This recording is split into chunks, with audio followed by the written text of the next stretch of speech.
Assalamualaikum warahmatullahi wabarakatuh. Perkenalkan, nama saya Muhammad Ihsanul Akbar dengan teman kelompok saya, Daniari Setiani dan Anissa Mufidatul Farida. Kali ini kami akan menjelaskan mengenai kasus materialitas dan resiko audit.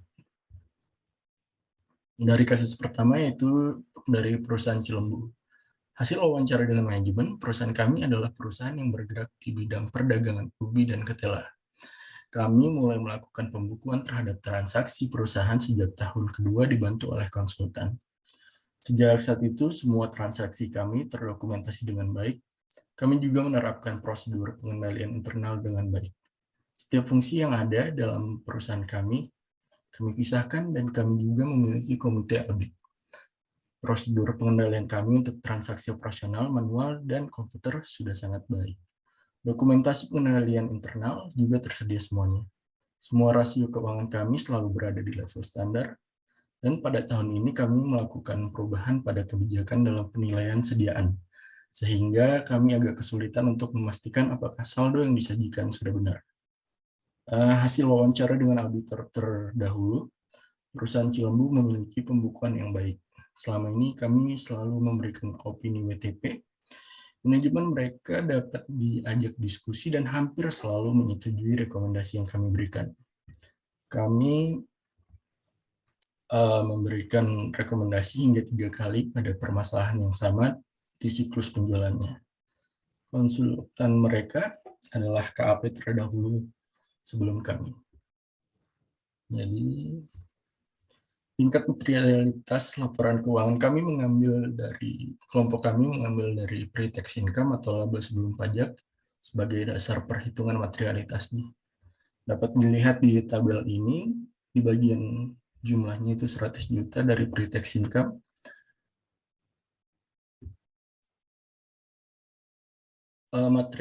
Materiality rate-nya kami mengambil dari pilihan 5-10%, kami mengambil yang 5%, jadi didapatkan 100 juta dikali 5%, hasilnya 5 juta.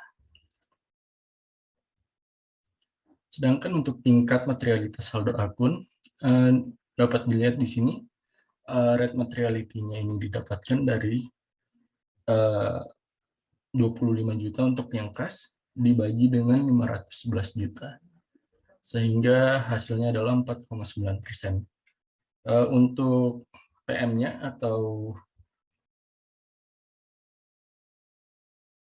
untuk PM-nya atau planning materiality-nya didapat dari perhitungan yang tadi, 5 juta, jadi sedangkan untuk tolerable error-nya atau salah segi tingkat akun didapatkan dari planning materiality-nya dikali dengan rate materiality-nya, sehingga hasilnya adalah 244.618. Jadi untuk mendapatkan tolerable error atau salah segi tingkat akunnya itu didapatkan dari planning materiality dikali dengan rate materiality. Oke, kita lanjut ke slide berikutnya. Penilaian resiko perusahaan Cilembu. Menurut kelompok kami, resiko pengendalian atau control risk dari Cilembu dinilai rendah ke sedang, karena menurut kami Cilembu sudah memiliki sistem pengendalian internal yang baik dan tersedianya dokumentasi pengendalian internal. Semua transaksi di perusahaan Cilembu terdokumentasikan dengan baik dan rasio keuangan selalu berada di level standar. Akan tetapi terdapat perubahan kebijakan dalam penilaian sediaan. Oleh karena CR atau control risk yang rendah, maka detection risk didapatkan tinggi dan audit risk rendah. Dapat dilihat audit risk-nya adalah 5%, sedangkan untuk inherent risk 50%, untuk control risk-nya adalah 40%, dan untuk detection risk-nya 25%. Selanjutnya adalah kasus perusahaan neraka. Hasil wawancara dengan manajemen, perusahaan kami adalah perusahaan yang bergerak di jual beli dosa. Sejak awal berdiri, perusahaan kami hanya melakukan pencatatan atas transaksi untuk mengetahui margin laba. Tidak ada dokumentasi pembukuan sama sekali. Mau saya lanjut. Apa itu pengendalian internal? kami sama sekali tidak memahaminya. Tapi jangan salah, kami telah menyewa KAP Setan untuk menyusunkan laporan keuangan kami, dan secara ajaib kami telah memiliki laporan keuangan yang lengkap dan rasio keuangan kami juga selalu di atas standar. Hasil wawancara dengan KAP terdahulu, pusing kepala Berbi. Itu kalimat yang tepat untuk pelaksanaan audit pada perusahaan neraka. Meskipun demikian, kami terbantukan oleh laporan keuangan yang disusunkan oleh KAP Setan. 2 kali kami tidak memberikan opini karena panasnya api neraka yang tidak sanggup kami tembus. Namun pada audit terakhir kami akhirnya dapat memberikan opini WTP karena KAP kami membeli tank yang mampu menembus panasnya api neraka. Oke, untuk tingkat materialitas laporan keuangan, dapat dilihat kami juga mengambil pre-tax income atau laba sebelum pajak sebagai dasar perhitungan materialitas dengan total laba sebelum pajak adalah 175 juta dan materiality rate kami mengambil yang terendah yaitu 5%, sehingga 175 juta dikalikan 5% hasilnya adalah 8.750.000. Tingkat materialitas saldo akun. Jadi untuk materiality-nya ini masih sama rumusnya, yaitu akun-akun dibagi dengan total aset. Jadi untuk kas contohnya adalah 150 juta dibagi 1.160 juta 500.000 yang menghasilkan 12,9%. Untuk planning materiality-nya seperti yang sudah dihitung tadi adalah 8.750.000. Jadi untuk mencari salah satu tingkat akun atau tolerable error dapat dari planning materiality dikali dengan rate materiality. Oke, untuk penilaian risiko perusahaan neraka, menurut kelompok kami, risiko pengendalian neraka dinilai tinggi karena menurut kami neraka tidak memiliki sistem pengendalian internal. Selain itu, neraka hanya melakukan pencatatan atas transaksi untuk mengetahui margin laba dan tidak ada dokumentasi pembukuan sama sekali. Neraka menyewakan kantor akuntan publik untuk menyusun laporan keuangan. Oleh karena CR yang tinggi, maka detection risk-nya tinggi dan audit risk-nya rendah. Jadi hasil perhitungan kami adalah untuk audit risk 5%, sedangkan untuk inherent risk 75%, control risk-nya juga sama 75%, dan detection risk-nya adalah 9%. Untuk kasus perusahaan lumpia akan dilanjutkan oleh teman saya. Terima kasih. Di sini saya akan melanjutkan tentang kasus perusahaan lumpia.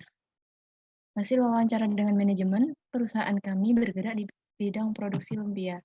Rasio keuangan kami selalu di atas standar. Perusahaan juga melakukan pembukuan dengan rapi.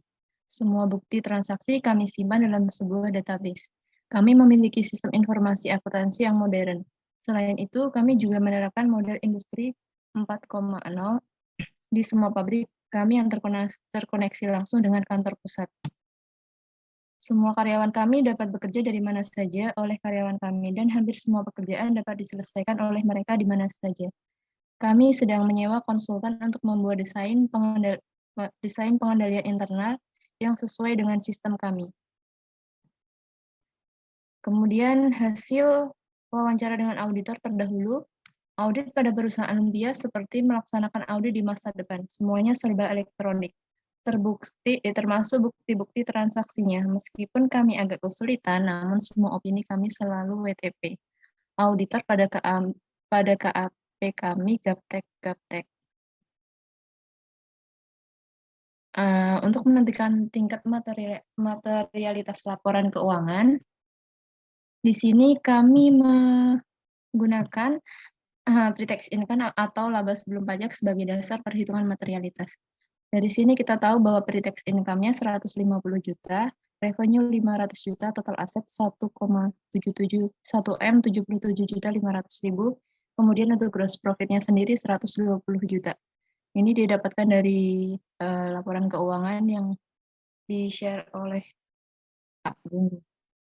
Untuk basis of planning materiality-nya, kita mengambil dari pre-tax income sebanyak 5% dari 150 juta, yaitu pre-tax income tadi 150 juta. Jadi didapatkan 7.500.000.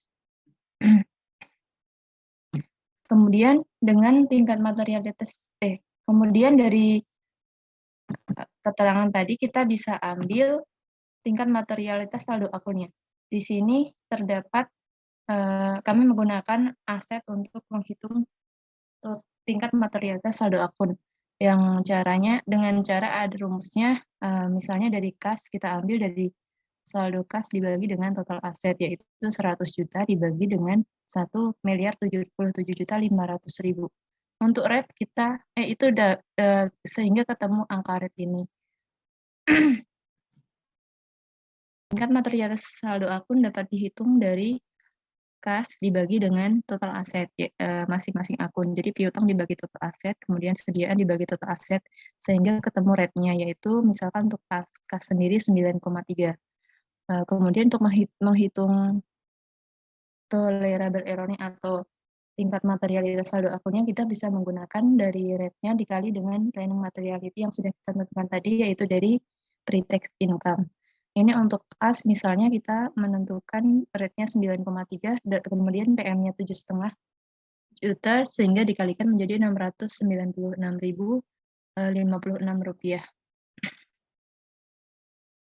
Kemudian untuk penilaian risiko perusahaan lumpia, menurut kelompok kami, risiko pengendalian atau CR lumpia dinilai sedang tinggi karena menurut kami lumpia sudah memiliki SPI, namun masih di dalam perbaikan dan pengembangan. Selain itu, lumpia menyewa konsultan untuk membuat desain pengendalian internal yang sesuai dengan sistem. Tahun depan pengendalian internal tersebut akan dilaksanakan sebaik-baiknya oleh lumpia. Oleh karena CR yang sedang tinggi, maka detection risk atau DR kita simpulkan tinggi dan AR atau audit risk-nya rendah.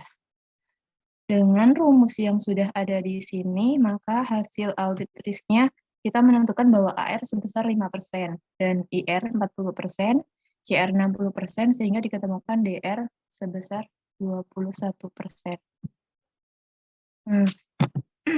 Penilaian risiko lumpia ini, di sini terlihat bahwa inherent risk-nya rendah, kontrol risk-nya sedang, DR-nya tinggi, dan audit risk-nya rendah. Untuk kasus selanjutnya akan disampaikan oleh Mbak Anissa. Oke, di sini saya akan menjelaskan tentang kasus perusahaan Endok. Hasil wawancara dengan manajemen, perusahaan kami baru berdiri. Entah kami akan bisnis apa masih belum tahu karena hendak fokus kemana. Akuntan kami lulusan sarjana teknik, tapi orang tuanya punya KAP. Selama ini pembukuan kami selalu terlihat rapi dan mampu menghasilkan laporan keuangan. Pengendalian internal juga telah didesain dengan baik oleh satpam perusahaan. Rasio keuangan kami yang pertama jauh di atas standar. Hebat kan? Buktikan saja, coba hitung sendiri. Kemudian hasil wawancara dengan auditor terdahulu tidak ada karena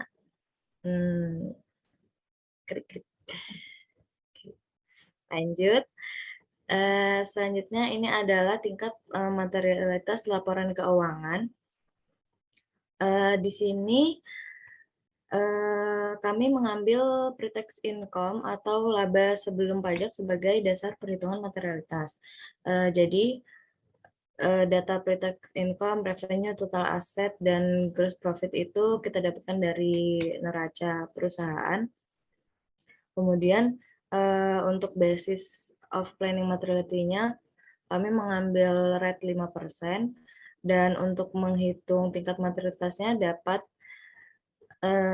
mengambil nominal pre-tax income yaitu 50 juta rupiah dikali dengan 5% dan hasilnya adalah 2.500.000. Itu adalah planning materiality-nya. Selanjutnya yaitu mengenai tingkat materialitas saldo akun perusahaan Endok. Di sini kita langsung mengambil contoh akun dalam aset yaitu kas yang bernilai 75 juta. Dan untuk menentukan rate materiality-nya, kita dapat membagi saldo kas 75 juta dengan saldo aset yaitu 410 juta.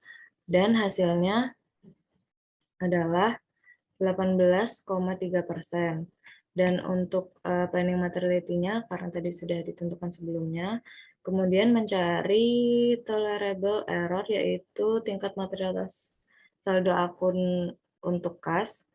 Ini didapat dari 18,3% dikali dengan planning materiality-nya yang menghasilkan Rp457.317.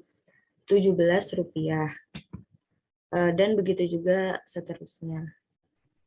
Selanjutnya, penilaian risiko perusahaan endok. Dalam penilaian risiko perusahaan endok, kelompok kami mengasumsikan bahwa inherent risk-nya tinggi. Menurut kelompok kami, kontrol risk dari perusahaan endok tinggi. Alasannya karena SPI yang dimiliki perusahaan tidak kredibel dan tidak efektif dan dibuat oleh seseorang yang bukan profesinya. Akuntannya pun masih diragukan karena tadi sebelumnya ada penyusunan laporan keuangannya kalau nggak salah sama satpamnya itu ya. Nah terus selain itu Endok tidak memiliki kejelasan fokus bisnisnya tersebut. Oleh karena CR yang tinggi, maka kami menilai detection risk dan audit risk-nya rendah.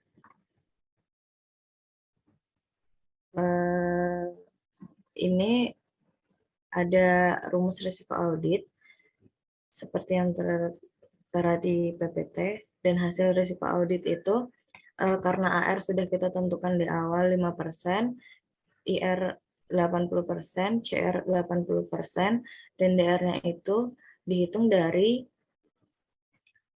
AR dibagi IR dikali CR. Dan hasil penilaian risiko untuk perusahaan endok yaitu inherent risk-nya tinggi, control risk-nya tinggi, detection risk-nya rendah, dan audit risk-nya rendah. Sekian presentasi dari kelompok E. Assalamualaikum warahmatullahi wabarakatuh.